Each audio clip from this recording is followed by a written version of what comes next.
is, okay, I think the recording is already started. So we will have some basic concept, and then we actually will do normalization procedures. So during which you will learn how to apply various normal forms and then to fix problems. Before we start, let me just tell that so far we have been doing so-called entity relationship diagrams or business data modeling. So if your database is designed through this formal process, in other words, if your database is designed through capturing data requirements as entity relationship model or any other business data models, and then you follow the procedure, convert that into relational model, and then implement it into database. Then your database is going to be in good shape without need to be fixed. However, in real life, in practice, we often have people who design tables, design databases without following that normal formal process. So the result of that database design is going to be problematic.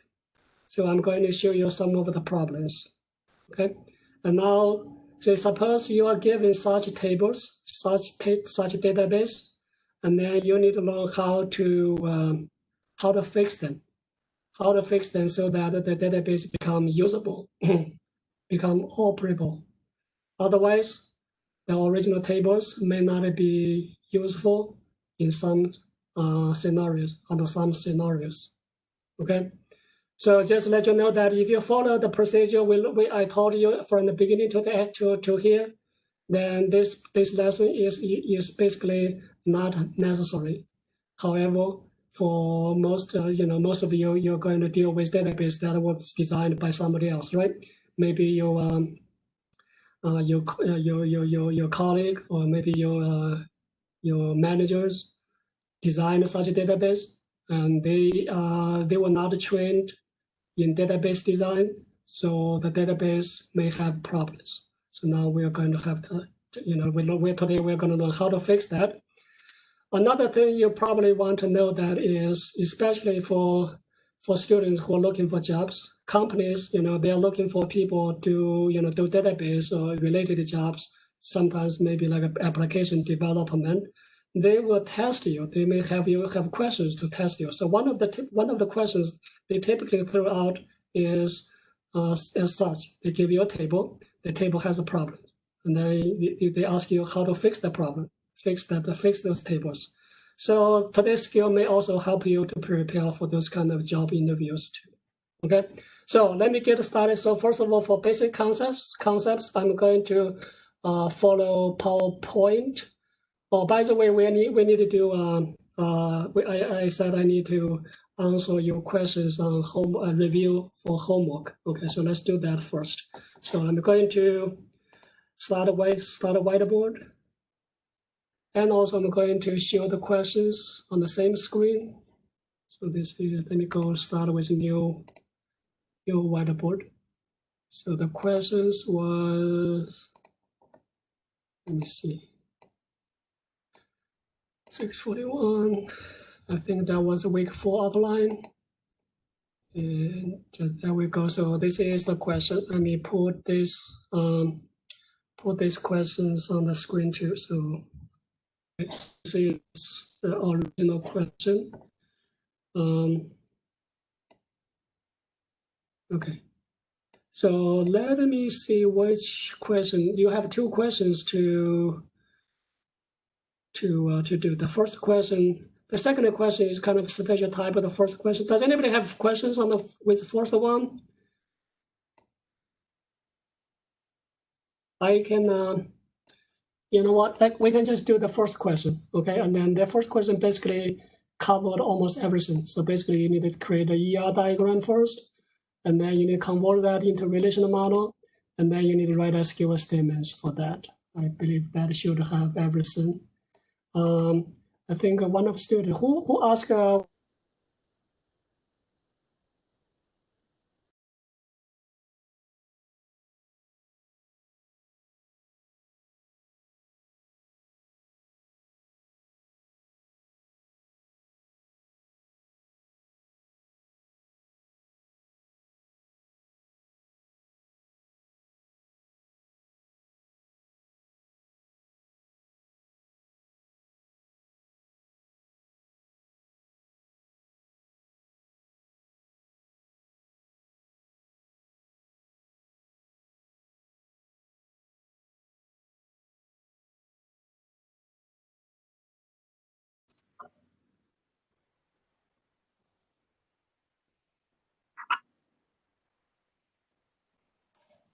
Can you guys not hear the professor either? No. Yeah. I think his Lost the connection cut out.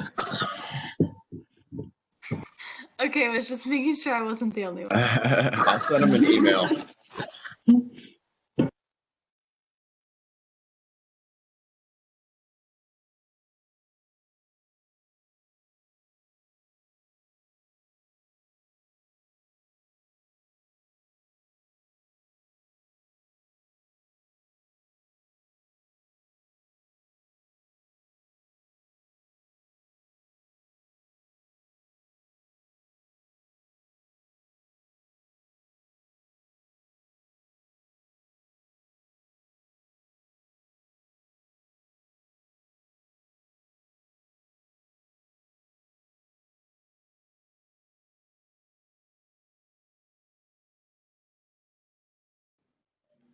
Send him an email. I'm not sure how it works or if we'll have to reconnect on a different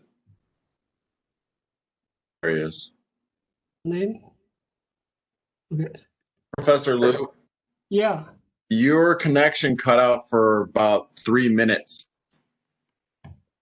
My connection was cut off. You mean my voice?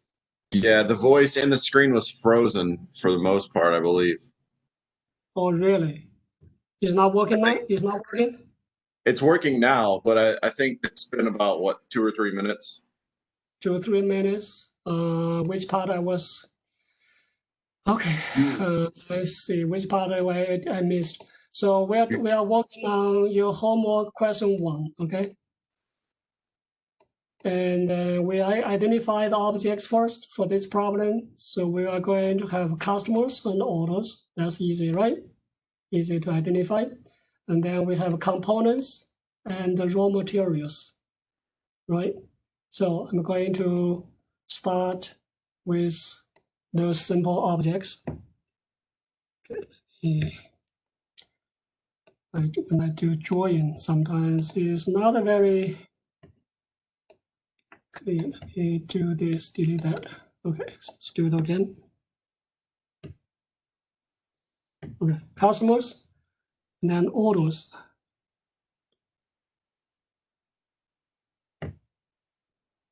So for order, let's just say we have order ID and order date. Okay, let's say order date may be optional. All right. Optionality, whether attribute is required or is mandatory or optional, is kind of like up to you to decide, I think, because I did not specify those in the business rule. Okay, and then you have components. So let's put components, make size screen bigger, screen size bigger.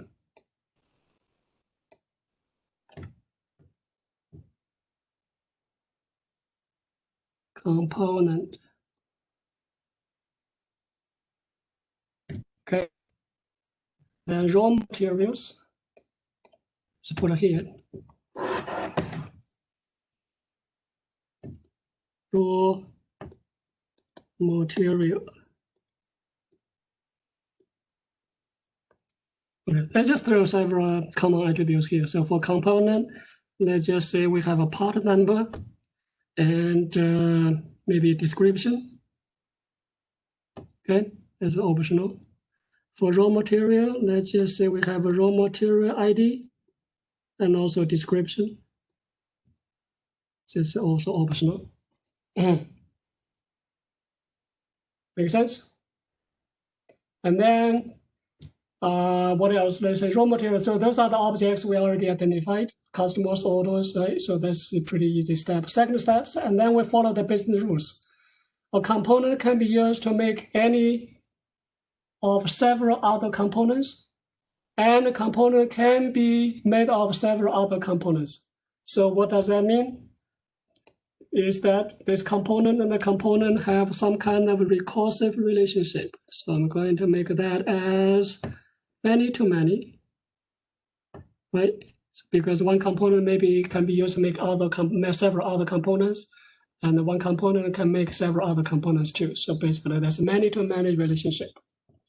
Okay, so based on row 1 or 2, okay, and then a component can be constructed from several raw materials, and the raw material can be used in several components. So what does that mean is there will be many-to-many relationship between raw materials and the components too. And that optionality could be changed. Okay, let's just say component may use or may not use certain raw materials.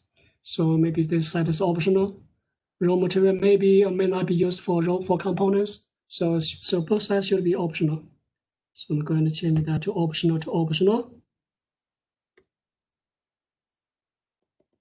Okay, but it's many-to-many. That is clear according to the context. So we finished business rule 3 and 4. And number 5, each component is produced by a single worker, so another object introduced, worker. A worker can produce many kinds of components. So that means we are going to create another object called worker. Okay, and then basically each worker can produce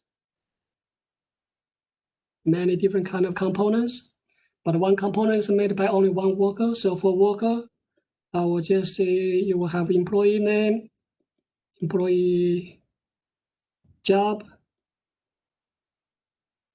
That is optional. Okay. Component may, let me see. A worker produce so many kinds of, okay, now number 7. A component may need a certain quantity of other components and raw materials. Does it make sense to you? A component may need a certain quantity of other components. So in other words, for this relationship, say there's a component made other components, there's many-to-many relationship here, right? We need also to know, for example, a component use several quantity of other components. So for example, part A, okay, to make a part A, I need 3 part B's and 4 part C's. The quantity of those parts to be used for part A should put into gerund here, right? So we're going to do that. I'm going to create. So actually, we need get rid of that many-to-many relationship. This one first. Instead, I'm going to create a gerund associative entity here. Okay, so let's just say this is comp. Okay, and it's going to be like that, associative entity. And then this side should be dashed.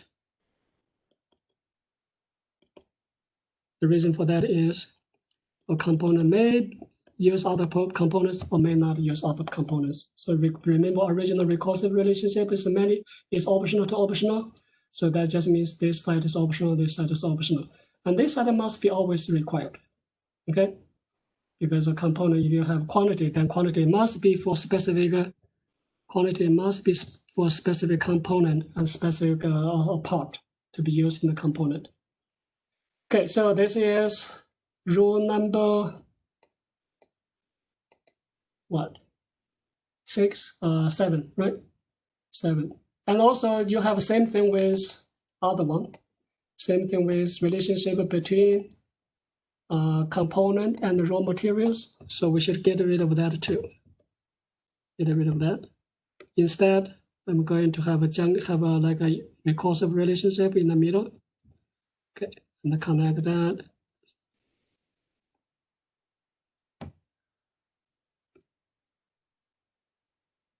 Okay, and then we can have that. We can call that as comp rule. And the quantity should be associative here. Should be an attribute for the associative entity. Okay, so that handled the relationship between relationship for number 7. And there are two kinds of raw materials, perishable ones that have definite expiration date and the storage temperature. And non-perishable ones does not have those expiration time and storage temperature. So basically, we have two subtypes of raw material. So I'm going to extend this box, okay, so that I will have subtypes inside. One of the subtype is perishable. So for perishables, it have expiration date, and also have like a temperature, say temp. Okay, but those are attributes not available for general raw materials. And now you may ask, what happens to non-perishables? Well, you can create a non-perishables. Yeah. But for this problem, there's no specific attributes relevant to non-perishables. So if that is the case, this one can be ignored. You don't have to have this one. Okay. We can just imagine we have a raw materials, but there are a special group of raw material which is perishable. Everything else are the same. Everything else will have data about ID and description, and the only perishable ones have those two additional attributes. So this one is not really necessary because you don't have any special attributes. But if you put it, can make up some attributes, that should be okay. That's okay too. Okay, but it just tell you that it's not really necessary according to the text. Okay, now let's see. We have that handled. And now let's see what else. So number 9, a customer may purchase multiple quantities of some components or raw materials to get a volume discount. So the volume discount is just say if you buy certain part, multiple quantities of certain part. For example, if you buy, say you buy 100 of that part, you get a 5% discount. Okay, so how do you handle that? Of course, that will be handled by Durance again. So what we need to do is between order and the component, and between order and the raw materials, we should create a Durant to connect them. So what we do is, let's say between order, let's say ORD comp, there should be Durant. That should be, each order should have a component, so that should be solid. Okay. And then the component may or may not be used. So let's say this is dashed. Okay, that's Durant. Okay, and here we can put a quantity and a discount. So let's just say this optional also. Discount. By the way, there are two kinds of discount. Some discount will be applied to the volume, how much of quantity you buy, how depending on the quantity you purchased. There's another type of discount which will depend on your order amount. So if you say you have order amount here, and then the discounts, for example, if you paid $1,000, if your order amount is $1,000 or more, then you get say 10% discount, something like that. So in that case, the discount should be in here. So just be clear, how the discount will be determined. Okay, what kind of discount is it? If the discount depends on the order amount, that should be in the order table. If the discount is applied to the quantity, depends on the quantity, then actually should go inside the Durant. Okay, and then we should do the same thing for raw materials. Then we should create another Durant associative entity in here. So that may be called order and raw. Okay, order will definitely have maybe, well, no, maybe some order, maybe. So that actually there should be dash, I think, because order may or may not have raw materials. And that should be many, and that's just Durant, and do the same thing here. or raw material may or may not be in order. So that is Durand again. So this is what is attached again. Okay, and then you can also have the same thing like quantity and the discount in here. So some of you may ask, can this be handled better? So we both have, we have some kind of associative entity, or associative entity basically kind of is just kind of the same thing. This is really for about quantity discount, right? And then there's one, some students may say, what if I just create one Durand and then link, so get rid of one, okay, get rid of that one, the one above, for example, get rid of this one, and just use this one, and then connect this component to here, like that. Can we do that? The answer is no, you cannot, because when you have this is representing so-called multi-way relationship. It's a relationship that ties more than two objects.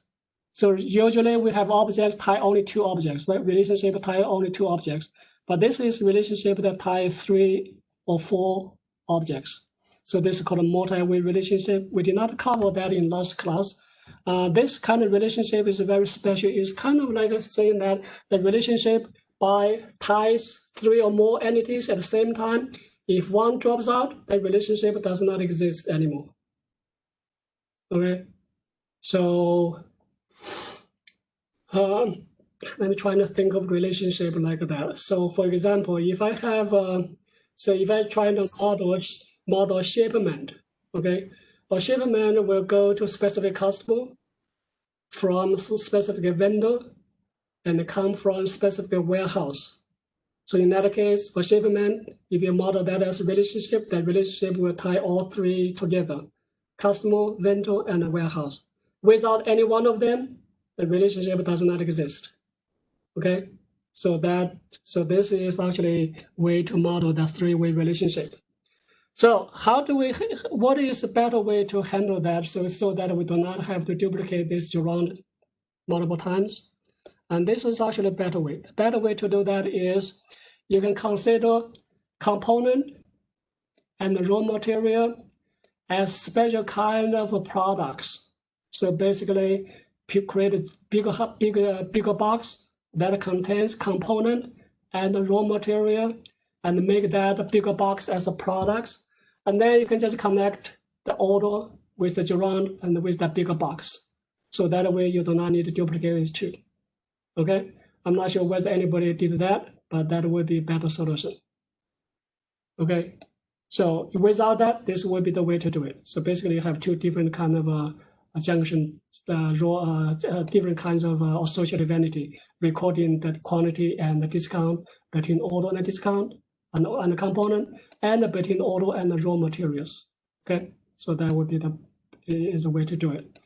And finally, we need to connect customers with orders. So that should be dashed. And then this is a one-to-many relationship, regular ones. I think that should be everything we need for business data model. Now let's see, how can we convert this into relational model?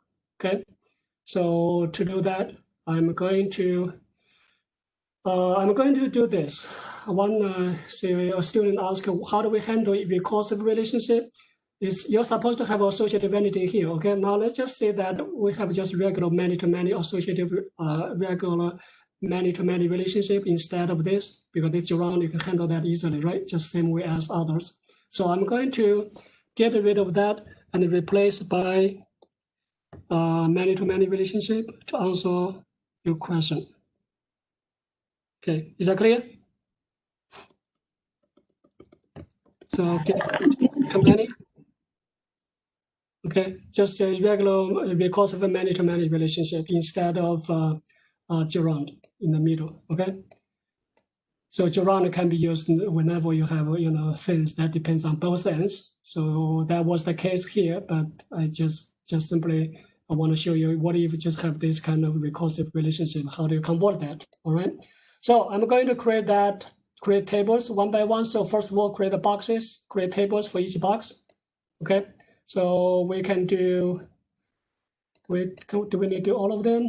Let's do what? I think we can do some of it. So let's just say customer. That's easy. Okay, customers, which have customer ID. Do quickly, right? Customer name, which is required. And then let's do orders. Order have order ID, order date, or amount of discount. So I'm going to put it here. Orders. Okay, that has order ID, order date, which is required, I think. Was required or optional? Optional, actually. Optional. Okay. Optional. Discount. Optional. Amount. Also optional. Okay. And then component.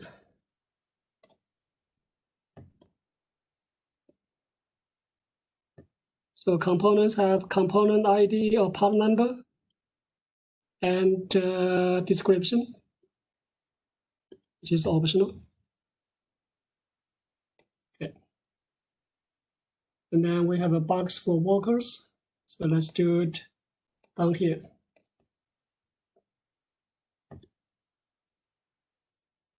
We have employee ID, employee name, and the job.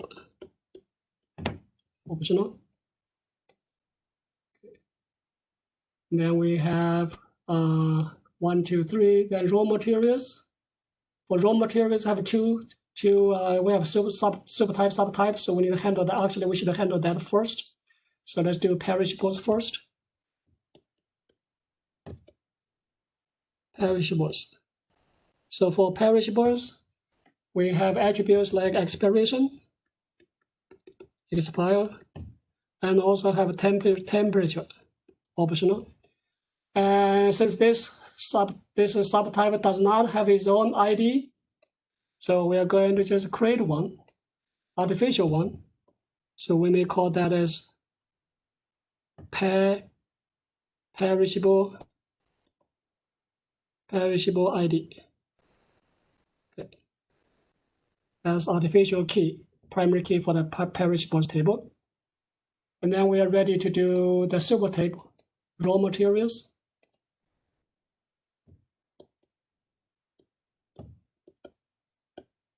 Raw materials, which have a raw material ID, description, optional. Those are the two attributes. And now we need duplicate the primary key from subtable into the main table as a foreign key.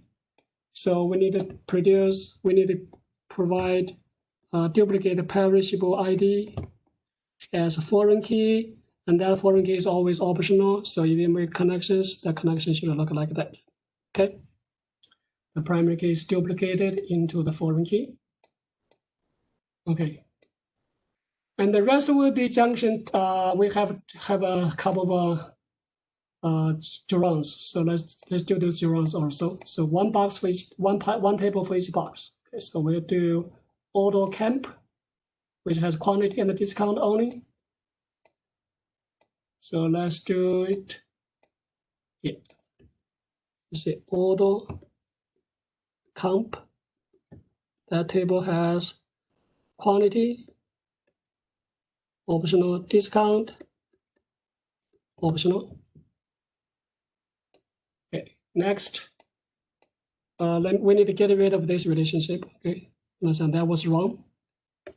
Next, we need to do auto raw materials. Auto raw materials. Let's do it here. Just auto raw, which has also discount quantity and the discount.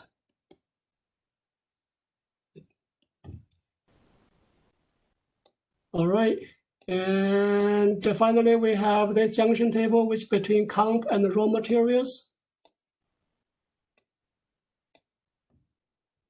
comp raw, which has just quantity, optional. All right, so those are all the tables beginning to begin with, all the tables to begin with. And now we can do the relationship. First, between customer and order, there's a one-to-many relationship. Okay, so we will cross this out and then can duplicate the primary key from customers into the orders. So I will do it here. So that will be customer, change the name, customer, that's foreign key. And that foreign key will be required because the receiving side is solid. The side is solid, is mandatory. Okay, so the foreign key will be mandatory. Okay, so that's handled. And now let's handle this between worker and the component. There's one-to-many relationship.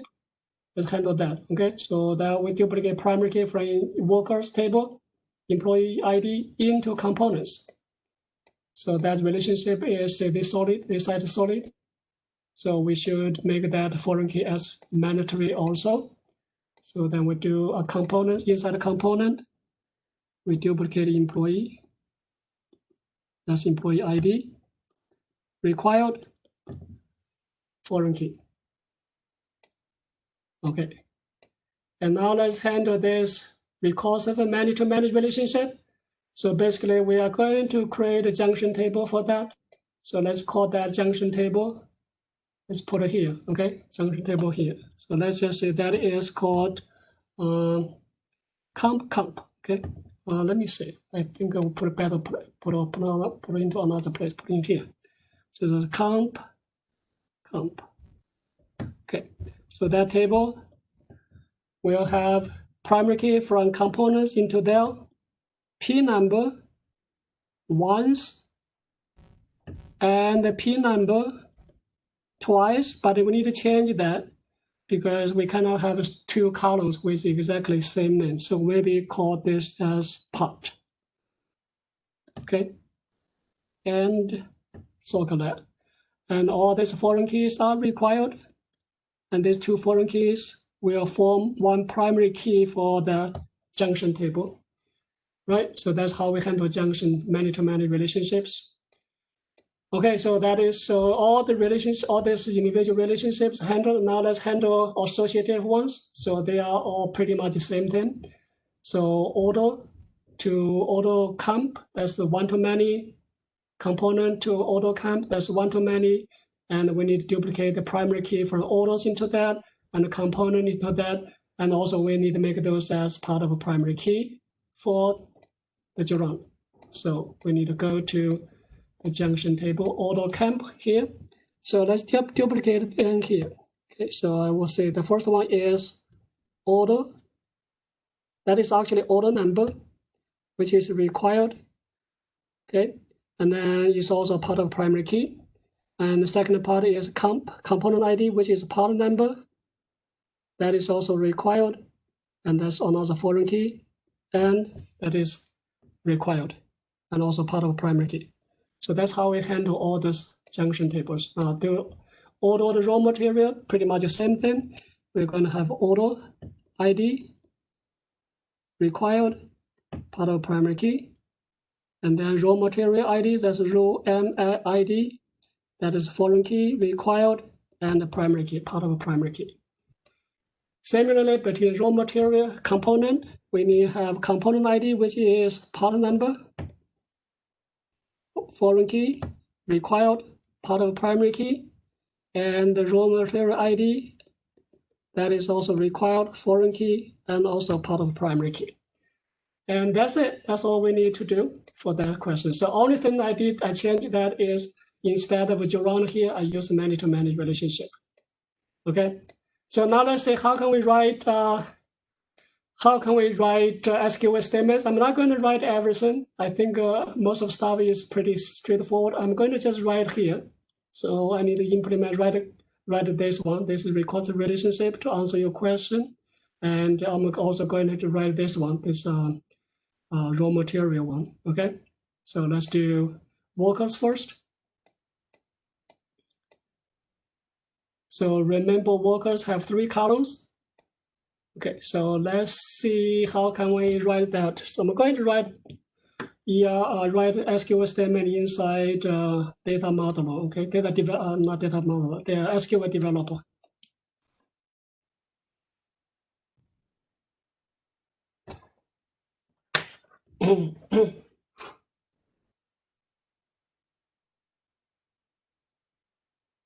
Okay.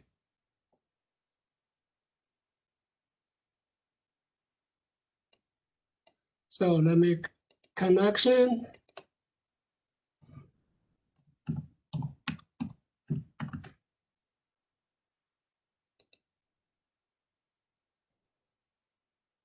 Okay, so we can start write write SQL statements for workers.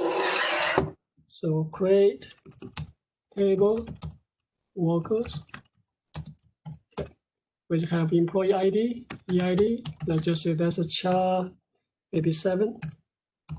It's going to be primary key, so not now is not really necessary. Email, let's say char 25. That should be not null. And then job, char, let's say 15.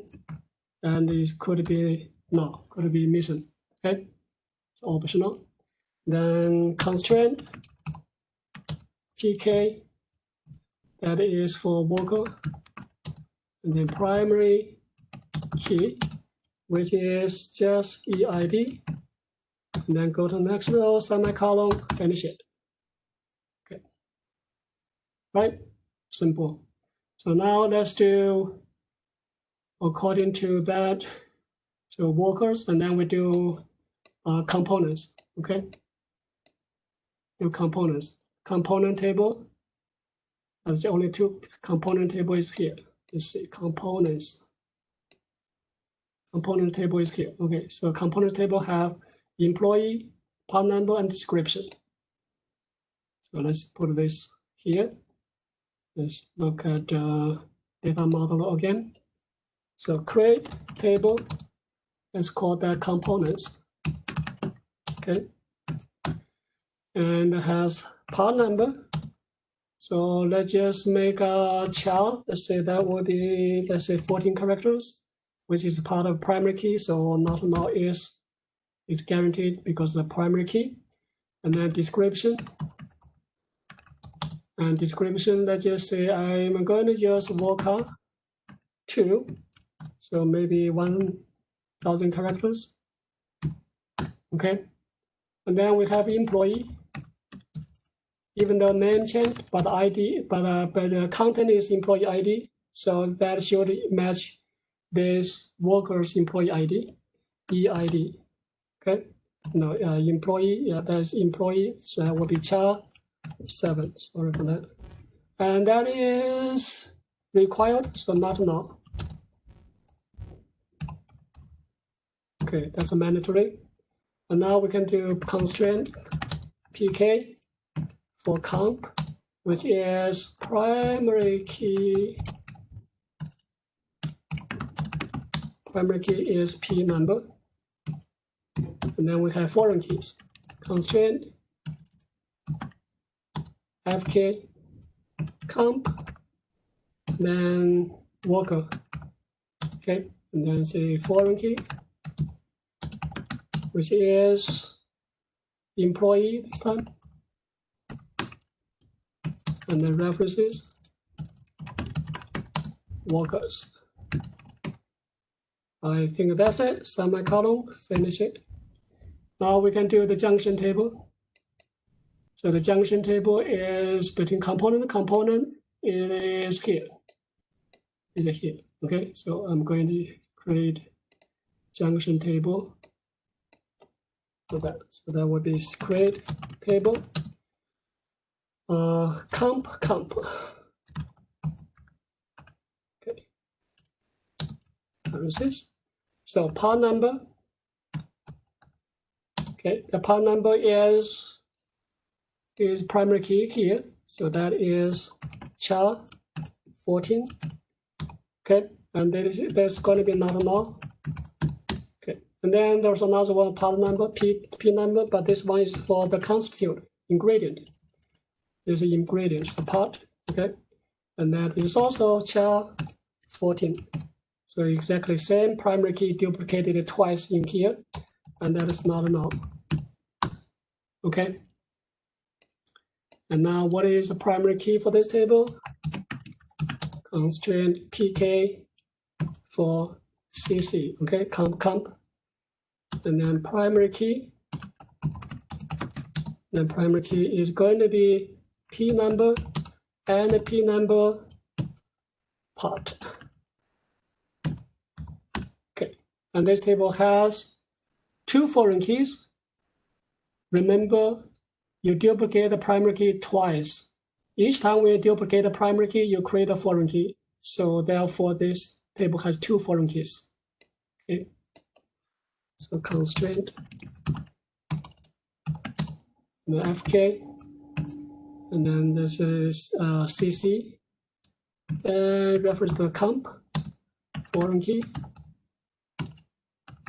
and then there's a p number, and the references components. Okay, do it again, constraint fk cc, and it's referring to the same component. So I'm just underscore 2. So that's the second one, foreign key. And then there is p number underscore part. Okay, references, components. There we go. Semicolon, finish it. Make sense? Okay, so now let's see how can we handle this supertype subtype here. So basically, we're going to create table perishables and raw materials. So perishables and raw material. Raw material is here, and let's do perishables first. Okay, perishable is here. Perishable has a perishable ID. Okay, let's create that table. Next. Okay. So create table perishables. It has expiration date, expiration. Okay, I think certain words are keywords. Expiration date is data time date, right? And it's optional. And the temperature, I will just use a number. So maybe 3,1. Okay, temperature. And then we have a perishable ID. So for that, I'm going to make a char, let's say four letters char for that. Okay. And then constraint pk for perish. Okay. Primary key, which is perishable, which is a perish ID. Perishable ID. Okay. Parentheses, semicolon. So now we can do raw materials. Create table raw materials. Parentheses as MID. Let's just make that as char also. So of course this char should be bigger than 4, right? Because perishable ones are 4. So now you have to consider not regular ones. So all of them. So let's just make 7 maybe. Okay. And since that's going to be a primary key, so there's no need for not null. And then description. Let's also use word char 2, and let's say 1000. Okay, and that's optional. And then we have a perishable ID. Perishable. So in this case, I changed it to perishable, but actually it's a perishable ID. So it should use the same data type and size, which is here, char 4.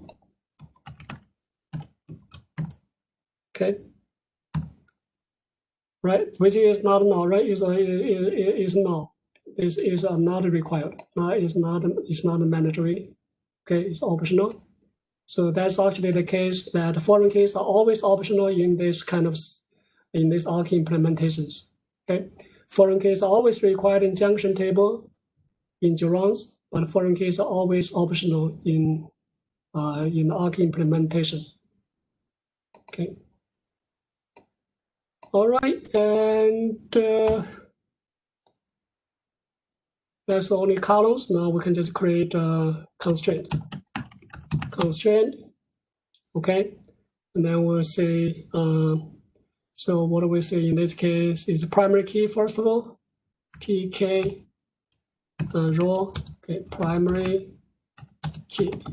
So primary key is rm id, and then we have foreign keys. Constraint fk row reference to perishables, okay, and foreign key. And the foreign key in this case is perishable. Okay, references, perishables. Okay, the name of table. Okay, and there's no arc in this case because we have only one optional column. So we can indicate that if the value exists, that means that the material, raw material is perishable. If there's no perishable ID, then that raw material is regular ones, right? So in this case, there's no arc. So basically, we can skip that. Close semicolon. There we go. So that's how we can handle that statements, and you can continue to do others. I don't think there's anything, any others which is difficult to handle. If you want, we can do one more, just like for this gerund. Component and raw material is gerund. We can write one more. So that is comp raw. Okay, comp raw is here. Okay, so we can create that table and then we're done. Okay. Okay, let's see, what did I do? Oh, right here. Okay. So create table that is comp raw. So it has 3 columns. One is quantity, Ty. So the quantity for raw material inside the component maybe is a generic number. Let's see, maybe like a 3, 1. Okay, so you may have decimal place, and it's optional. And then have a part number, and that part number should be coming from the part, coming from the component. So the component, remember, was component. Where is component? Part number was 14, char 14, right? Yeah, component char 14. So we have to use char 14 here. Char 14, and that is required, not null. Okay, and then RM ID, raw material ID, which is char 7. Okay, not null again. And then we have primary key consists of 2 columns. So constraint pk for this comp raw, okay? And then let's see primary key, which is consists of both columns, P number and RM ID, 2 columns. And then we have 2 foreign keys, constraint fk cr, the first one to component, and that is foreign key. The foreign key is P number. Okay, references, components. Okay, constraint fk cr, and this one is to raw material rm. Okay, foreign key. And that is rm id, and then references raw materials. There we go. Semicolon, finish. Okay. All right, so this is basically just reviewed all three aspects of the question. But basically, that's what we did for the entire so far in the last 4 weeks. Okay. All right. Let me see whether anybody has questions regarding this.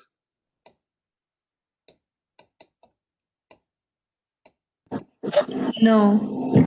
No question. Good. So this kind of question should be easy, right? Is it? If I give you this kind of question on the exam, you should be able to do it without any difficulty, right? So basically, all the relationships already point out clearly. Okay. So for ER modeling, the most difficult part is deciding how which object should be connected. But this question is kind of already specified how which one should be connected to which.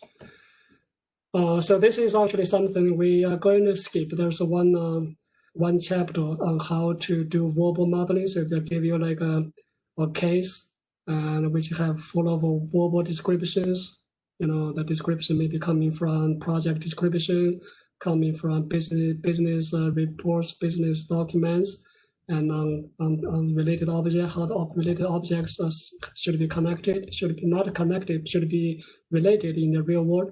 And then you're trying to figure out objects and also relationships.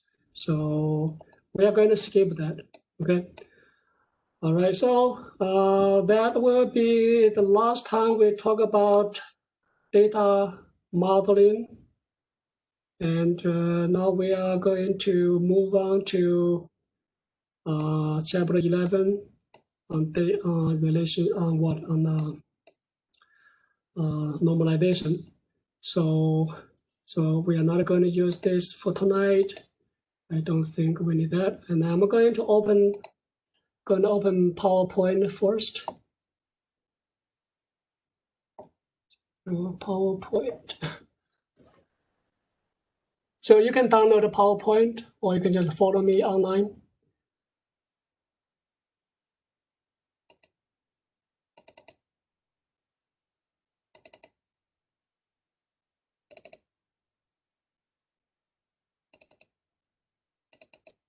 Okay, so the PowerPoint is on normalization.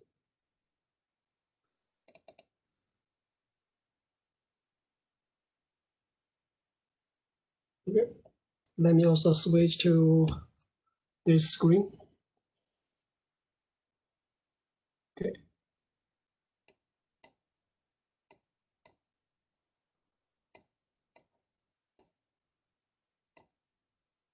I need that. Okay, so let's start PowerPoint slideshow from beginning. Okay, so we're going to talk about normal forms. Then this is a review. We already did that. And this is something, there's nothing special here, so I'm going to skip. Okay, so basically I have two subtypes, right? So this is gerund, and this is one-to-many recursive. So so in this case, you are going to duplicate the primary key of orders inside the same table. One-to-many. One side is orders, many side is many side is also orders. So duplicate inside the same table. Okay, so normalization. So basically, the first thing we wanted, I think I talked about that. So a good database design should have is basically two criteria. That means no extra redundancy and no unnecessary missing values. So if you look at a table, just visually go through the table, and if you found that the table has too much redundancy, and then have too many missing values, null values, so that means too many cells has no values, then you can tell that the database is poorly designed. Okay, so data normalization is basically just optimization process that will convert tables with more redundancy or null values into tables with less redundancy and less null values. Okay, so if you say what is normalization, normalization is just trying to transform the tables with more redundancy into one with less. All right, so data redundancy. What is really data redundancy? Data redundancy simply just means that the duplication of data, right? Okay, so it's a phenomenon that the same data value is stored in several different places, database. Okay, that is understandable, right? So what could go wrong with data redundancy? So very obvious answer you may have is that, well, it's going to take so much space, extra waste so much storage space. That is correct. Okay, so that is used to be a very critical. So I was told that I think which company was saying that in AT&T, I think they said to store every column of data, the cost of storage is about $2,000. Okay, so if you have too much redundancy, then the data storage is of course is wasted. Okay, but that is not the main problem. That's not the bigger problem. Okay, it's not a critical problem. So what is the critical problem? What is the more serious problem with redundancy? Okay, so for that, to understand that, let's just imagine we have this table here. Can you see that? The table, student's ID, name, major, course number, title, credit. So this is not a very, not a very unusual tables. So if you go to your managers, and I think often I see this kind of thing with this student advisors and then department chairs or deans. They often create tables like that in Access. Okay. So in other words, this is a pretty common, but this is actually, by just a visual look, this table is going to have a lot of data duplications. Okay, so for example, John, okay, the student ID is John. He's only taken 2 classes, so his information about the student is repeated twice. So if the student is taken 3, 4 classes, or maybe 30 classes, then the same piece of information about his name, major, or that about this student is going to be repeated 3, 4, or maybe 30 times. Okay. On the other hand, if a class, for example, class 1110, at this point has only 2 students, right? So intro to database, 2 credits, all the course information will be repeated for each student is taking the class. So at this point has only 2 students, but if a class has like 200 students, then this information about the course is going to be repeated 200 times. And then at that time, you will see the problem is, is amplified, okay? Have too much data duplication. Does it make sense? Okay, so what could go wrong if you have this kind of a data duplication, data redundancy? Okay, to understand that, first of all, let's just tell who can tell me what is the primary key for this table? If you're going to make this into Access or into Oracle, what should be primary key for this table? Course number. Course number. But the course number alone cannot be primary key because course number is repeated, right? So say Okay, so I'm sorry. Yeah.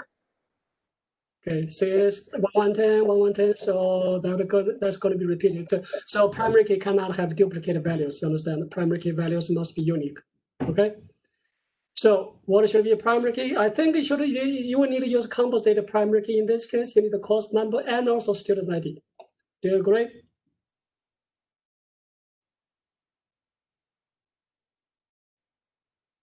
Yes. So you need both columns. You need student ID and the course number as composite primary key. Okay. So far we should familiar with this. Many tables are going to have composite primary keys. Okay, but this is going to be one with composite primary key. So composite primary key is not a problem. Okay, you can have a table with composite primary key, but the problem with this one is you're going to have too much data duplications. Okay, too much redundancy. Okay, so what could go wrong? So after we understand that, if you're going to put that into database table in the Oracle or Access, and then you're going to implement the primary key because every table must have a primary key, right? So you're going to have a primary key specified. So that will be student ID and a course number. But now let's just imagine For this, in this table, you are going to do data manipulation. You're going to insert new data into it, or delete the data, or just change the data. Okay, let's just say what happened. Okay, now first, let's say I just admitted a new student. Say her name is Lisa. Okay, a new student. So she will be assigned a student ID, but she has not decided which course to take yet. Okay, she's a new student. She's just admitted. So her student ID may be 115, and name is Lisa. Okay, and her major may be just IS, Information Systems. But she has not decided to take any courses yet. Will I be able to insert her records into this table?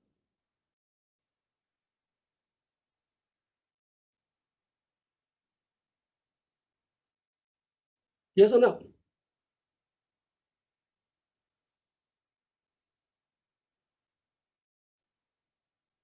Will I be able to insert her record, let's say 115 and Lisa and IS without any course information into this table?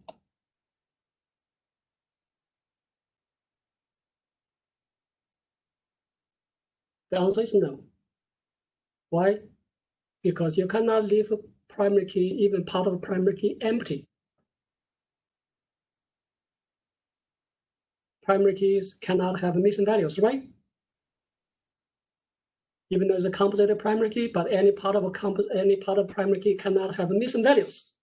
So therefore, this table will not allow you to insert new records, new student records into this table before the students have a course registered. That is abnormal, right? So they're basically making this database unusable in that scenario. Okay, so this kind of anomaly is called insertion anomaly. Basically, database, because of the redundancy, you are not able to insert data into the table, into this table. Okay, now let's think of another scenario. So let's say Smith's student ID 141, computer science. She is currently the only one taking my artificial intelligence class. But then she decided to drop the class. Can I drop the class? So if I drop the class, I basically have to drop the entire record, last record, right? So there's a consequence for that. After dropping the class, information about the student about Smith maybe not exist anymore. If he's taken he's only the one taken he's taken only this class. Okay, that probably not reasonable, because he may be taking some other classes. But the more serious problem is that the information about the artificial intelligence course will be gone forever. So nobody will be able to find this course anymore. The artificial intelligence course will be deleted because of his enrollment record is deleted. Does it make sense? Yes. So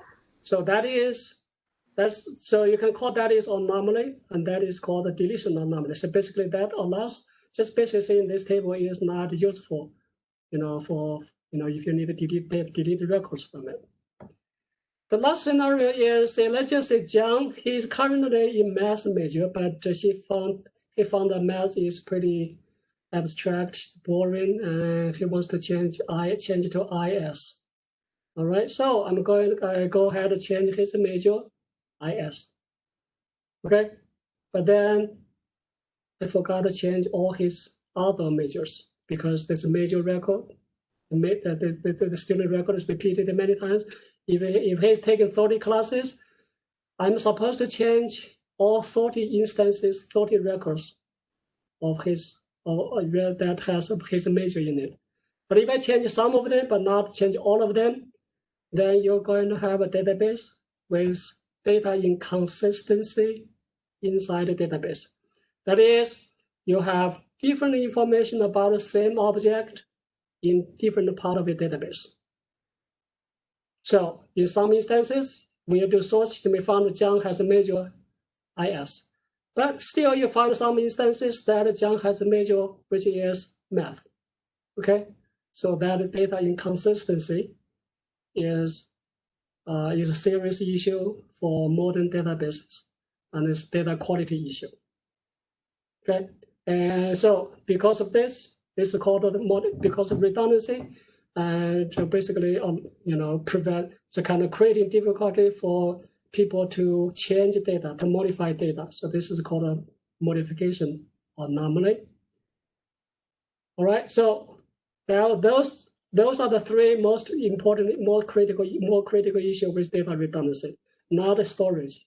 Okay, so basically because of redundancy, your database can be made as not operable, cannot be used.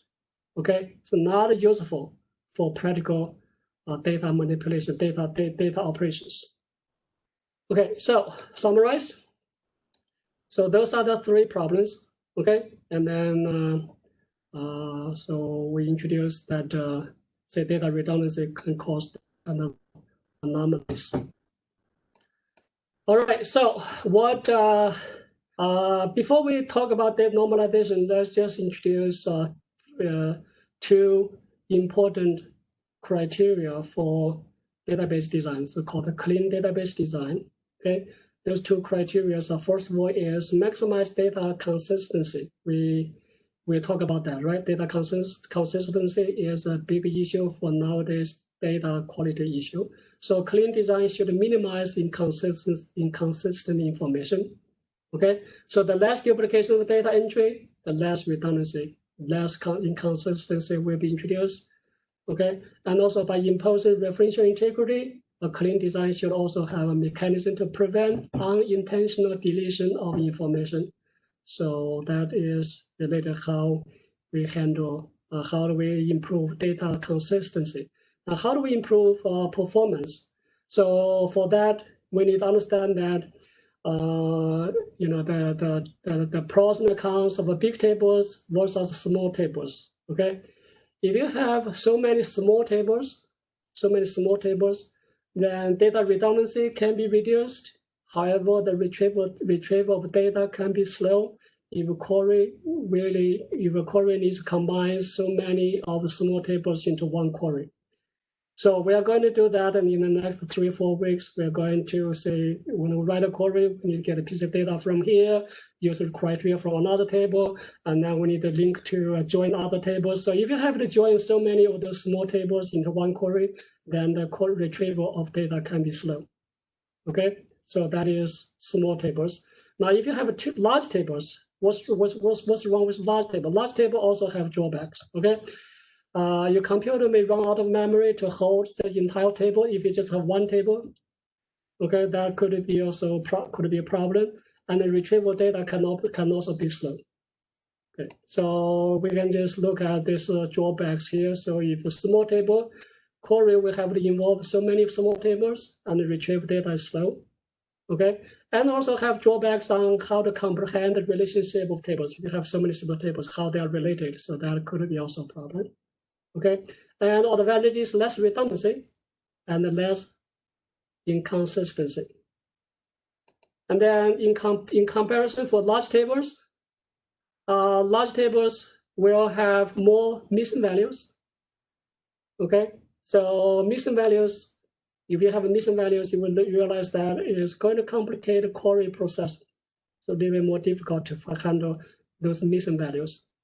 Okay, and there's advantage, which is you can easily see the relationships. So for example, if you have a large table, all the columns in one table, then you see how those records, how those columns are related. So it's easy to comprehend or see the meaning of the table. But for many small tables, that the relationship might not be easy to see. Okay. And then disadvantage, you have data redundancy. If you're going to have large tables, the data redundancy is going to be a problem. So that will cause data inconsistency, and also very hard to modify data. We already talked about that. It's a modification anomaly, right? And then if you have large tables to display the large table, then you're going to have you have to require a lot of computer memory to hold data from one table, and that also cause slow retrieval of data. So just understand that large tables, small tables, we have all the advantages, disadvantages. So so there are two different philosophies. So in the relational, when you're designing transactional database, you will try to create smaller tables with less redundancy, so that will improve data consistency and improve data quality. Okay, but then for data analytics, you tend to do the opposite. You're trying to combine smaller tables into larger table, so that it will be easier to write queries, easier to do analytics. Okay, so here we are going to do the design tables for transactional database purpose. So first part we talk about database design is really designing database for transactional database. Okay, we're not designing database for like a data warehouse for analytics. Okay, and then we'll go to which class? Data warehousing class. That's is that called knowledge management something? The mechanics class, and he will probably do the opposite, just trying to do sort of the denormalization. So basically, the idea is the concept is related, but just the process is opposite. Okay. So today we are going to do how we are going to. So if you have large tables with a lot of redundancy, then how are we going to break it down into smaller tables so that redundancy is reduced? Is that clear? So that's what just like just a background knowledge about what we are going to do. Okay. Okay, so what is data normalization? Data normalization, again, is the process to break down a large table with unnecessary redundancy into smaller ones that have a minimum redundancy. Okay, so that is just definition. A formula data normalization is a process to minimize data redundancy. Remember the keywords here is a minimize redundancy by converting complex data structures into simple, stable data structures that conform to certain standard called normal forms. So let me explain this formal definition. So let's emphasize minimize data redundancy. So data redundancy is that, can we get rid of data redundancy completely? That's the first question we need to answer. What do you think? Can we get rid of redundancy completely?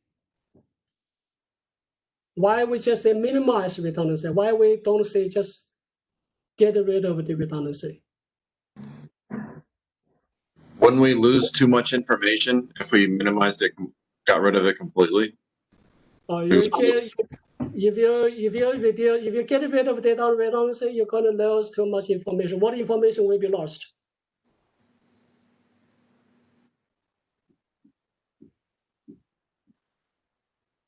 What information will be lost? Can you give an example? That idea is correct. Okay, so basically, if you're going to get rid of redundancy, that some information will be lost. What information? All the relationship information will be lost. Oh. Relationship, right? So remember, in relational data model, we have to use redundancy to track, to connect records, to navigate from one record to another record, right? So you always have to duplicate the primary key somewhere into foreign key so that the related records can be navigated from each other, right? So redundancy cannot be removed completely.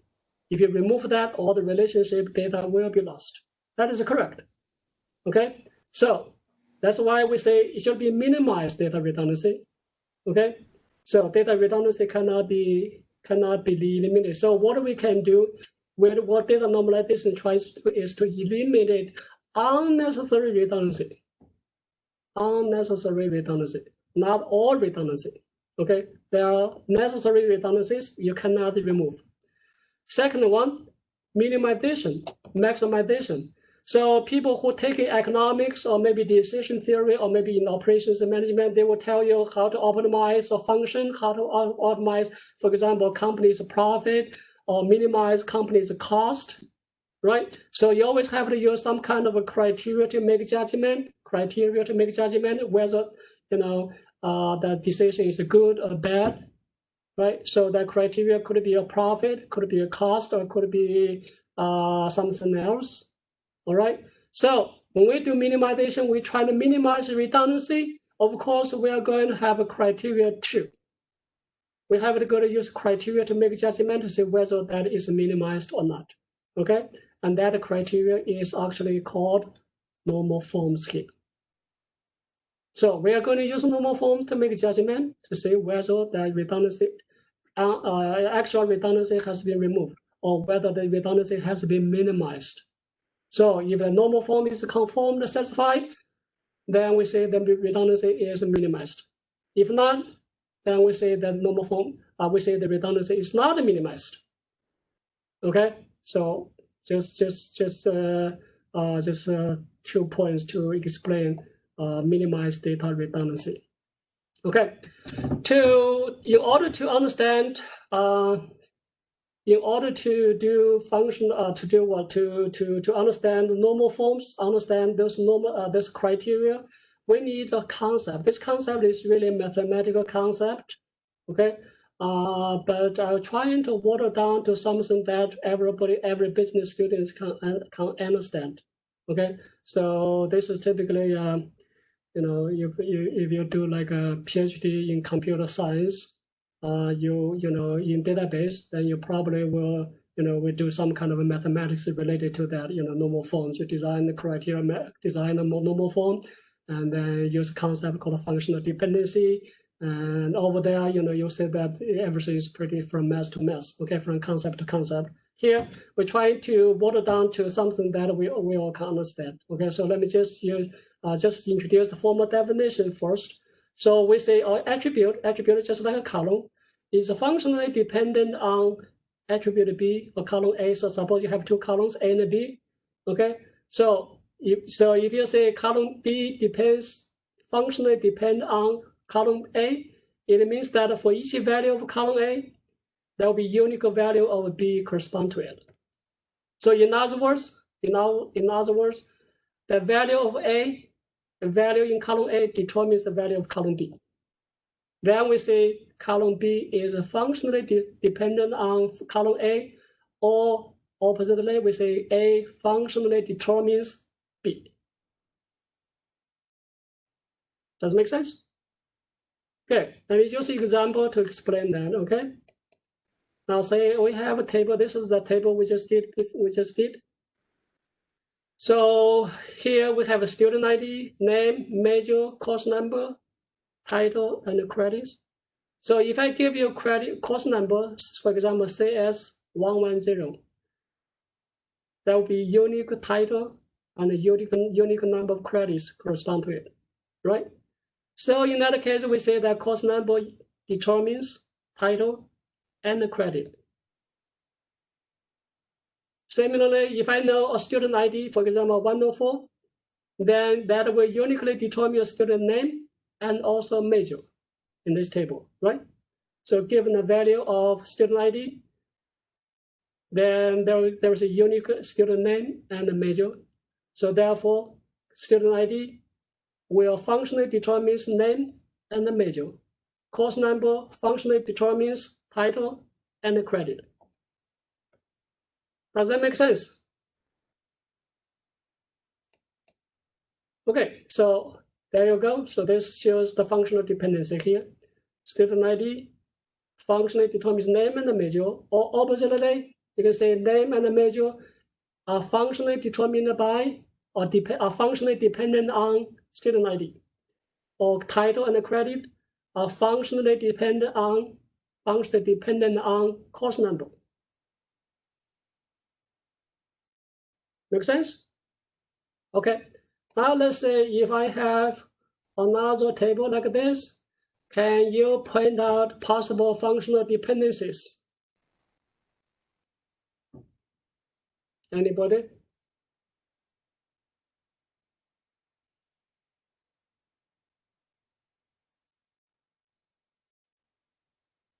So if you know student number, then you should know student last name, first name, middle name. Social security number, major, GPA, date of birth, phone, department, and zip code and the city. Is that right? Each student will have a unique value for each, right? Each of this. So student ID will functionally determine everything else. What about social security number? If you know social security number, that basically you uniquely determine that student too. So the social security number also uniquely determine everything else. If you know social security number, you should know student ID, last name, first name, middle name, major, GPA, date of birth, phone, department, zip code, city, all that. Right? Do you agree? Okay. What about others? If you know major, can you determine the department? That's probably also true, right? So if departments, for example, MIS is located in Department of Management, right? Accounting determines accountancy, School of Accountancy, right? So the major also determines that. What about zip code? If you know zip code, can you know the city? That is also true, is it? So zip code determines city. Does it make sense? Okay, so there are many functional dependencies here. So now if I try and list them, there we go. So zip code determines city and state, also state, okay? Social security number determines all that, major determines that, student ID determines everything else. Okay, so this is A, and this part, all this is a B. So B could be just multiple columns, A could be also multiple columns. So A, B, there's a functional dependency. This is how functional dependency is defined. All right, anybody? Okay, and let's see. Let's take a break first, okay? I think today's class is going to. We'll try. I think 8:30. So let's try. Let's take a break until 8:42, okay? And then we'll continue from this point. So let me stop recording for a second. Resume. Okay, sorry for that. So basically, regarding first normal form, I did not record. Okay, so you need to go back to the previous few slides, talk to on how what is definition of first normal form and how to check whether there's first normal form violations and then how to fix. Okay, basically use the weak entity concept to handle that. So we'll continue with second normal form from current slides. Okay. All right. So a relation is second normal form if it's already in the first normal form.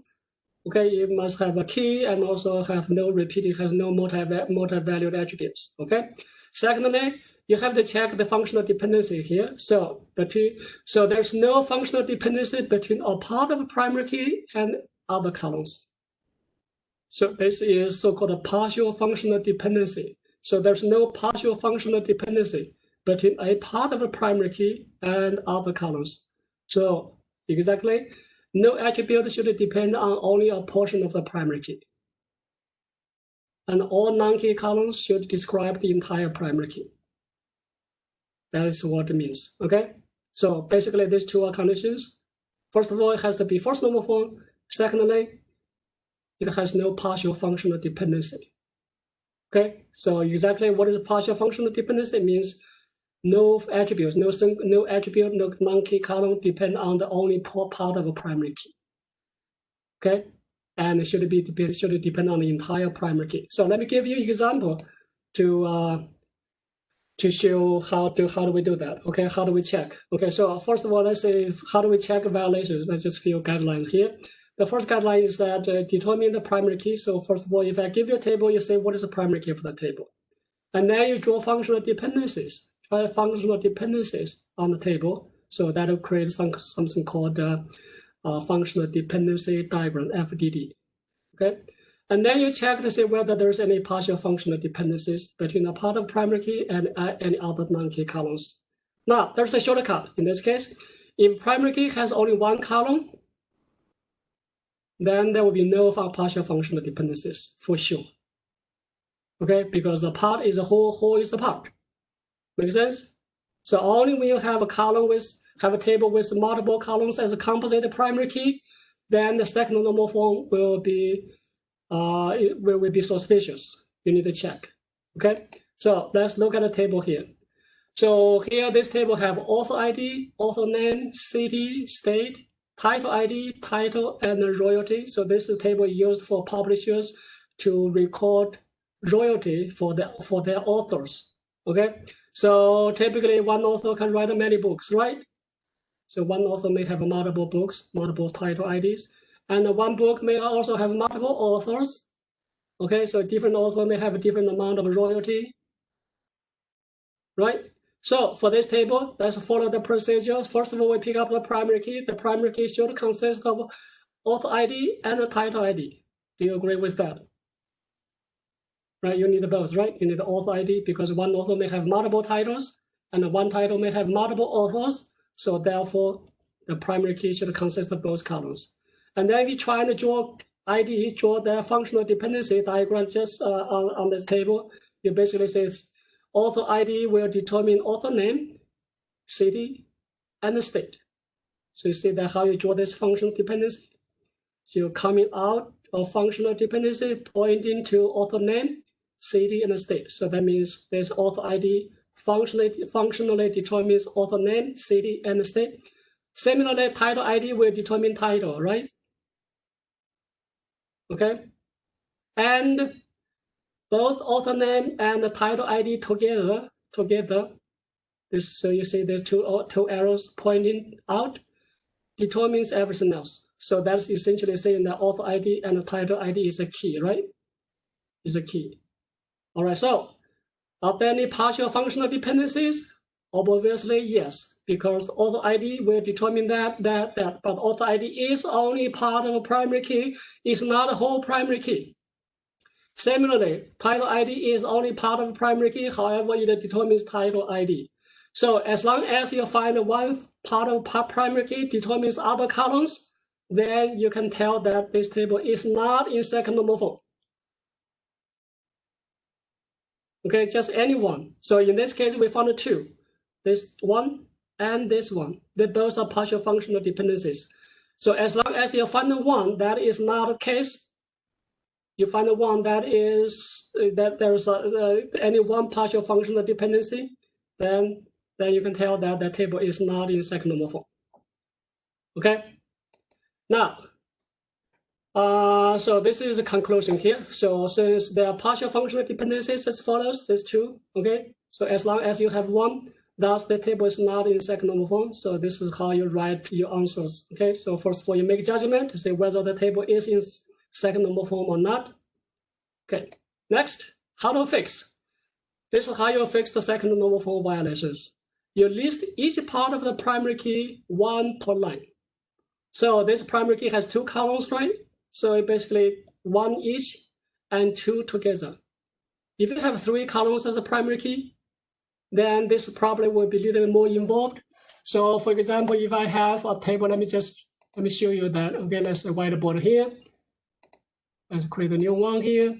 Suppose I have three columns as a primary key. Let's just make up something here. So it's PK equals to A, B, C. That's three columns, right? So then what are the parts for the column? So you're going to have A is one part, B, second part, C, right? So this is three lines, three lines already. And then you have AB and AC, and then BC, right? So now you have three more. And finally, you're going to have all three together, A, B, C. So if you have three columns to make up a composite key, then you essentially have to write 7 lines. Is that clear? Okay, so now let's come back to here. So basically for this problem, we just basically say that we list author ID, title ID, one per line, and then all together is also part of the is also like whole primary key, right? So list all of them. Add each part of the primary key, one per line.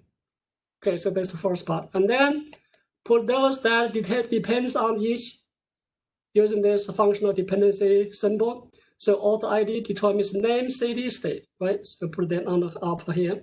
And title determines that. And for everything else that does not depend on any part, that would depend on the entire primary key. So royalty does not depend on the part, it does not depend only on author ID or title ID. There you list that under the whole primary key.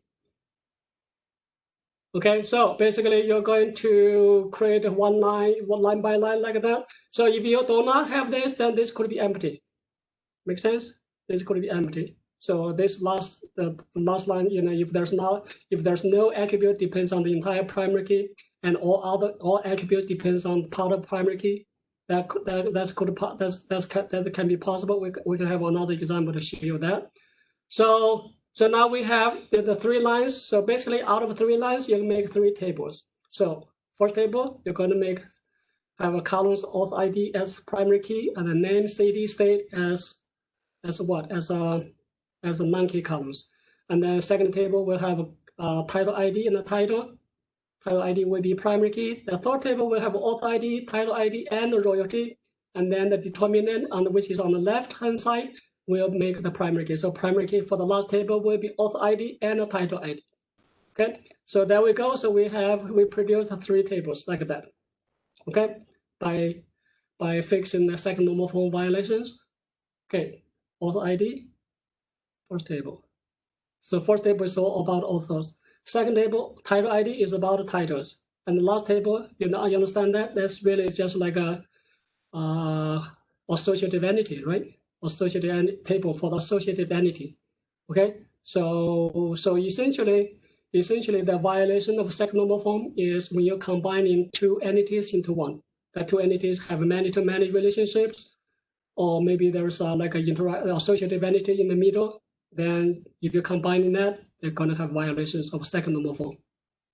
Okay, so that's why I said if you follow the procedure as stated in the first 4 weeks, you're not going to have a problem with this kind of violations. But if you do not, then you're going to have a table like this, and which will have these violations.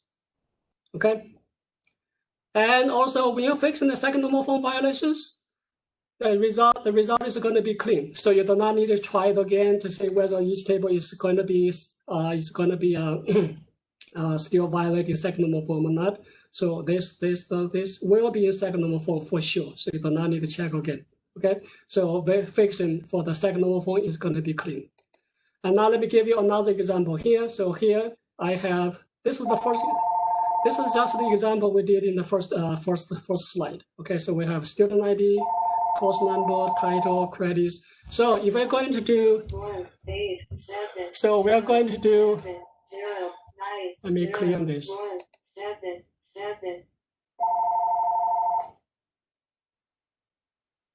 Let me clear this one.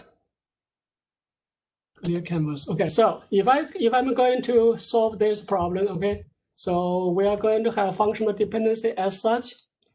So you're going to have first of all, student ID. We know that student ID determines student name and the major, right? Course number determines title and the credit. Okay, so both of them are partial functional dependencies. So student ID determines name and the major. So first of all, primary key is going to be student ID and the course number together. We understand that, right? We already said that. And then course number determines title, course title, and the credit. Okay. So if you do 1 per line, then we already have 2 lines. Then the last line should be all together. So student ID and the course number determines nothing else. Okay, there's nothing else determines that. Depends on both. So for this one, we have, first of all, we say that this table violating second normal form. So that's why it's so bad, right? So we have so many redundancies. And then secondly, how do we fix it? well, this is how to fix. So we make each table. So basically this one is going to make a table. This is columns, okay? So this is going to be primary key here. And the second row also make a table. And then this is going to make a table here, okay? Make a primary key. And then last row, even though there's no attribute depends on it, and you still need that. You still need to make a table, but then in this case, the both left-hand side will make a primary key. So you understand that essentially this is what? This is a many-to-many, this is junction table, right? So basically, if you're going to draw ERDs, you're going to have that table like this, okay? You're going to have student table, student entity, and course. Okay, so student have student ID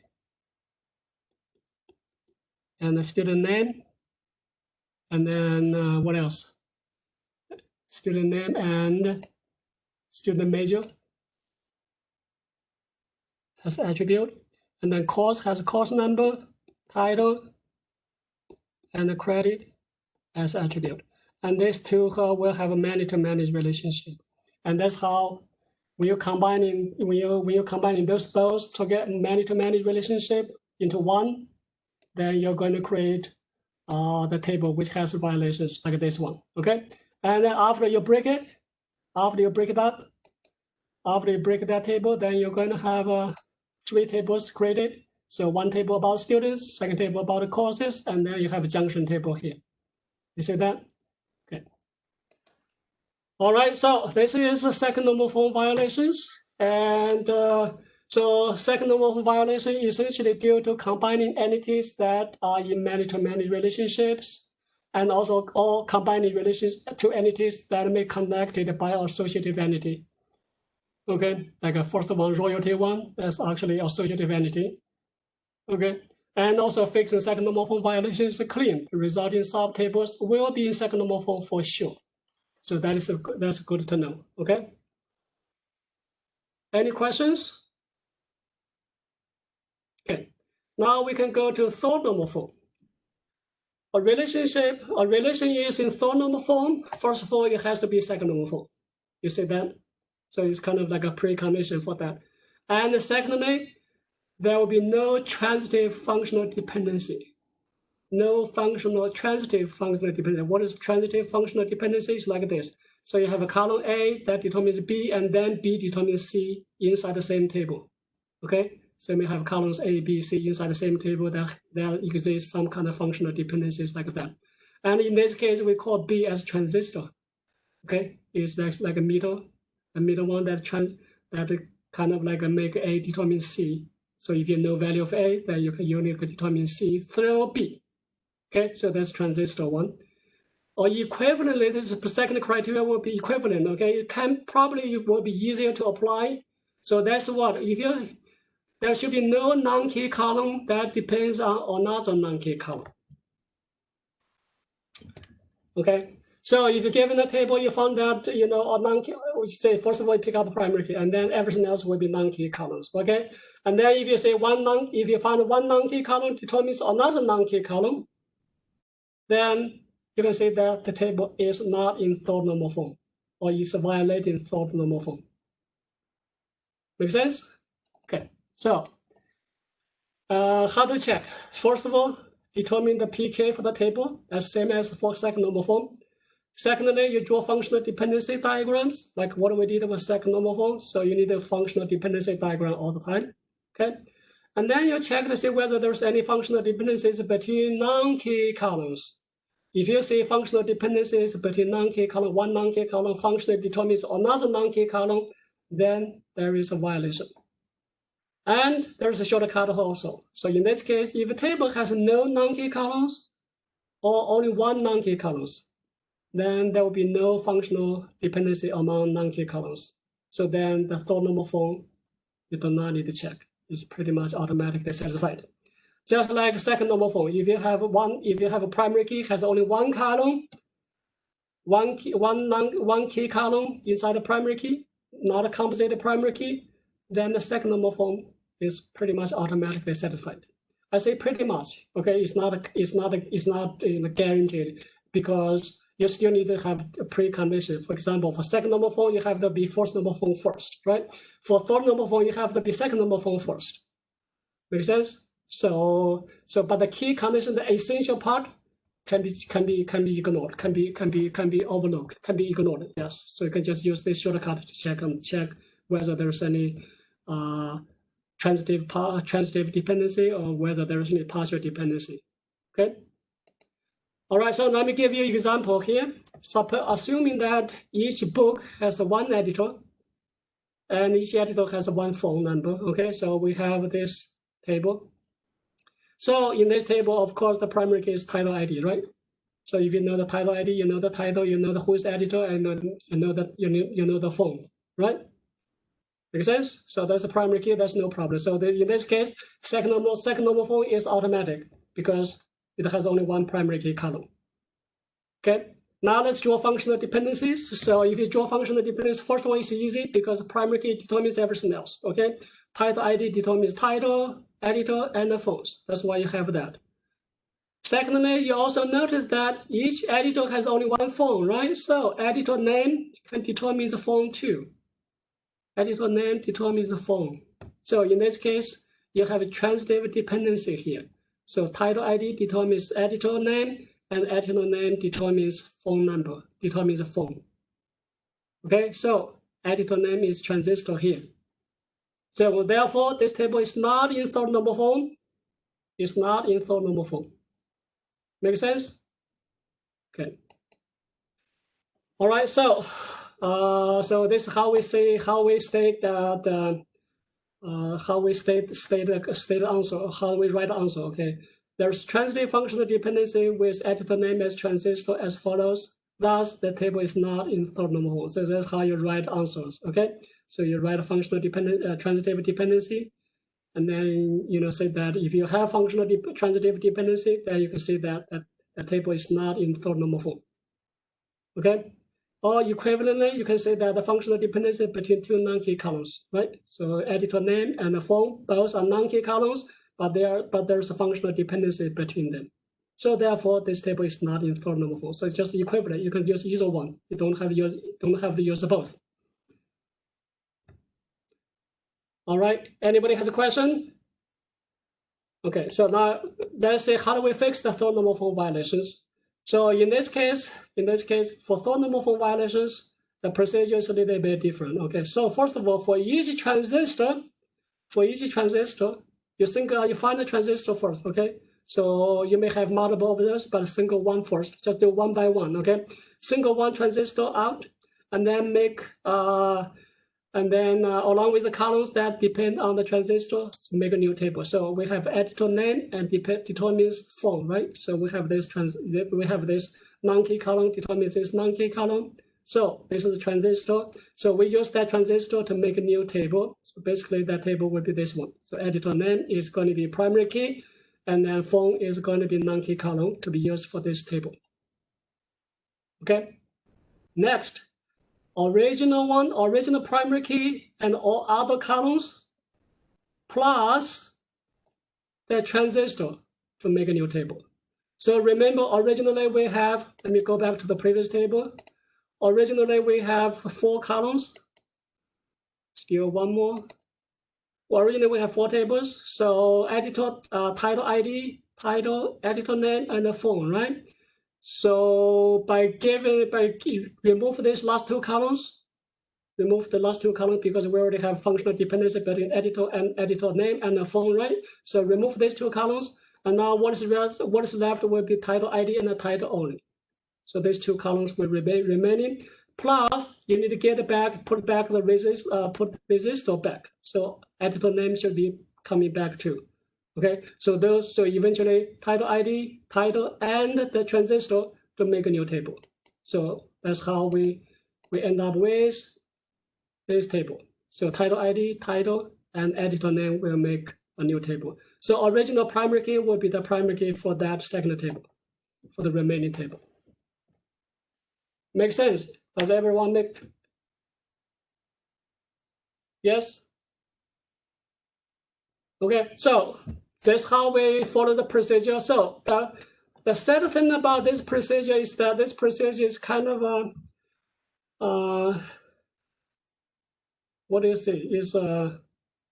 Is not clean. So the result, this result may not be in third normal form. Okay, so we need to check again. So this is there's a third normal form violation procedure may result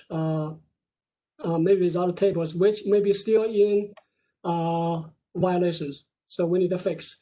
So first of all, first table with the non need to fix because it has only one non-key column, right? Because that's automatically indicate that that table already in third normal form. But the second table has two columns, okay? Title and two non-key columns, title and editor name. And we need to check to see whether title determines editor name or editor name determines title. Probably not, right? Probably is neither of those. So therefore, this table should be third normal form. But in general, we need to check again. So that the procedure may not be clean. Okay. So I'm going to have an example to show you the case that you may have to do it again. So here we have original table. Now we break up into two small tables: editor name and the form, and the second table will be just remaining columns plus transistor. Okay, remember this transistor, you need to put that back. Okay, so if you're going to draw like a ER diagrams for this, you basically have table for editor, and then you're going to have table for books, for book titles, right? So then primary key from editor come into the book title. So basically you have one-to-many relationship between editor and the books, editor and the books. So the one-to-many relationships. Okay, so if you combine one-to-many relationship, then you're going to have violations of a third normal form. That's what happens, okay? So violations due to combining two entities that are in one-to-many relationship or combining two or more entities that have a chain of a one-to-many relationship. So I'm going to show you that, okay? And the fix to third normal form violation is not clean. We already said that. So resulting table may be still in violations. And you need to do it again. Follow the same procedure and do it again, okay? So here I am going to show you another example here. Show you another example, and I'm going to do that in using whiteboard. So here we have issue. We have say the table for employees. Okay, employee number, name, job, and also each job have a typical job class. So maybe you can just roughly say there's a white collar job and a blue collar job, or maybe some other companies may have more different classifications. And each job class will have specific charge hours. For example, blue collar job will start work at 8 o'clock, and the white collar job may start work at 9 o'clock, right? So maybe have different charge hours. Okay. All right. So if you're going to look at this table, then this table is going to have functional dependency like this. So let's draw that. Okay. So let me simplify that. Okay, so let's put okay, got one space here. So if you're going to draw functional dependency, will look like what?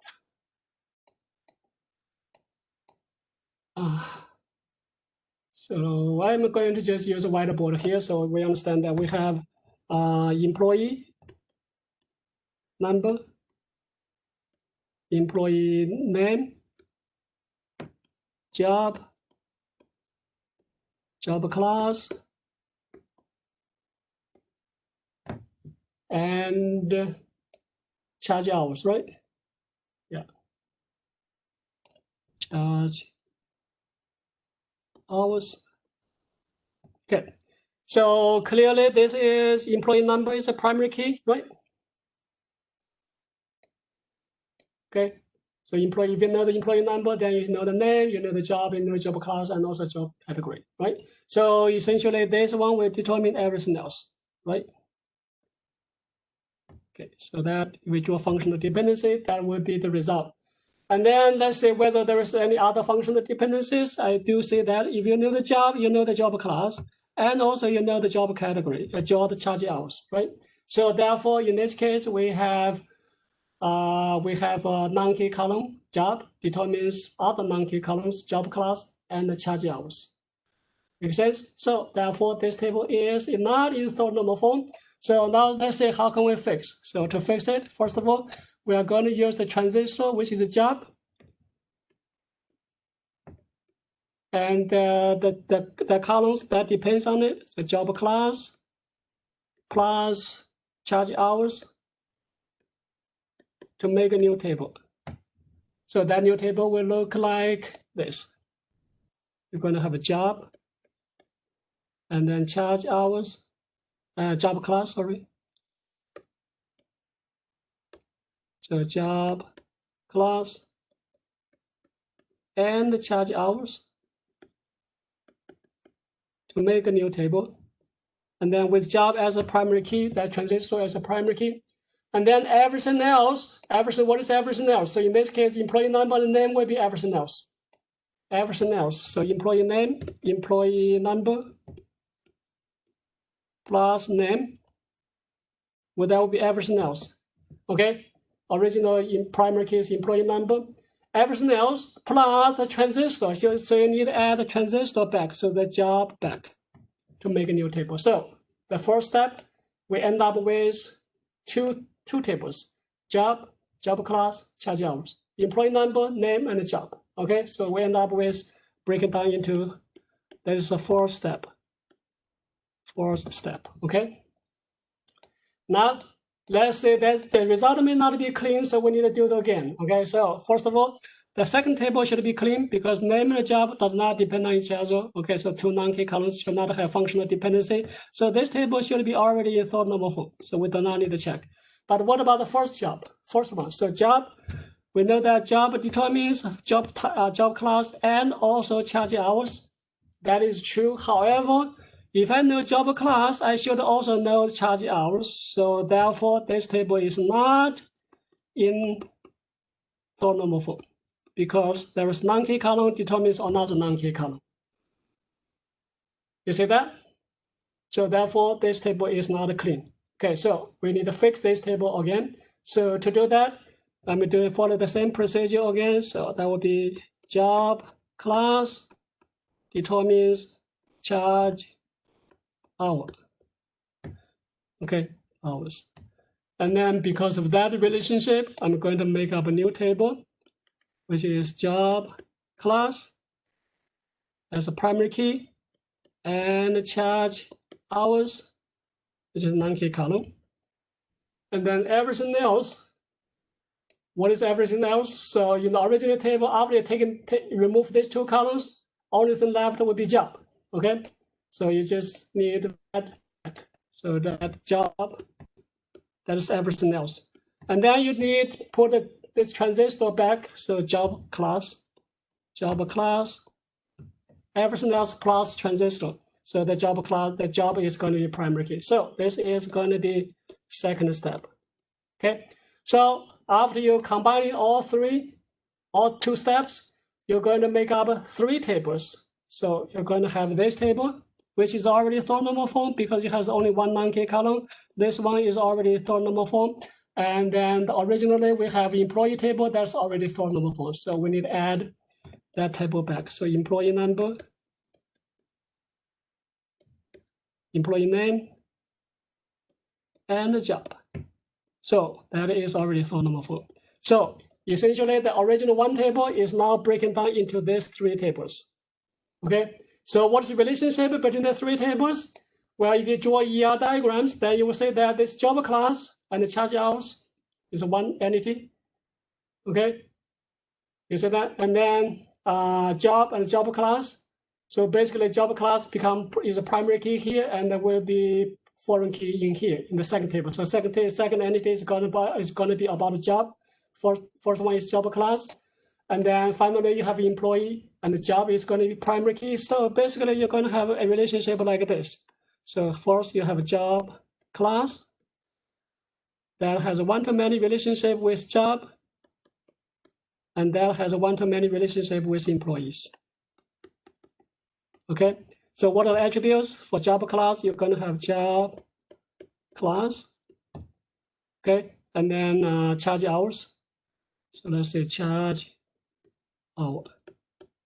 So what is the second one? Second one just have a job title. So maybe just job. Okay, and third one has employee number, name, okay, and the job. No, not job. Job is going to be foreign keys. It's going to be not. Okay, get rid of that. So just employee name and so the employee name only. So then we duplicate, you convert that into relational model. Job class is going to be foreign key, come to the job. So that's why you have the second table. Okay, the first table have job class and charge hours. And then final table, you're going to have job and employee. So basically job is primary key will be duplicated inside the employees table as a foreign key. So that's why you have this table. So in this case, if you combine all three that have a chain of one-to-many relationships, then you have third normal form violations. Okay, so that's why we said the situation that you have third normal form violations is like that. Okay, so let me see whether there's one more slide and then we can probably stop. Okay. So if you're going to combine it, there's the one more here. If you're going to combine second and third normal form together, this is one sentence you probably will help you to remember forever. That is, every non-key column provides a fact about the primary key, the whole primary key and nothing but the primary key. So that is combination. So basically, you're saying that every non-key column depends on the primary key, the entire primary key, and nothing else. Make sense? Does not depend on part of primary key. That is second normal form violation. Does not depend on another non-key column. Make sense? So if you just remember that every non-key column is functionally determined by the entire primary key and nothing else, then that is one sentence that summarizes that you need to remember so that you can guarantee that what is second normal, third normal. So after a couple of years, you may forget what is second normal form, what is the third normal form. You may forget the definitions, but just remember that one sentence. Inside one table, every non-key column should depend on the entire primary key. Okay, so that should be the way to help you to remember this to summarize the second and third normal form definitions. All right, so I think I overused the 5 minutes from you. Hope for the next class. Yeah, I still have a few more slides about the last normal form called the Boy's Card normal form. But apparently we do not have time to do that tonight. So I may need to use a few minutes next class for the review class to do that. Okay, so Boy's Card normal form, few more slides. There we go. I think your homework should be fine because your homework is all about second or third normal forms or fourth normal form also. And I don't think there's any Boy's Card normal form. But if you're for multiple choice questions, there might be more Boy's Card normal form. I'm going to substitute those questions to something else. Okay. So otherwise, your hands-on questions should be clean, should not have any problem. Let me double check first. Oh, I need to log in first.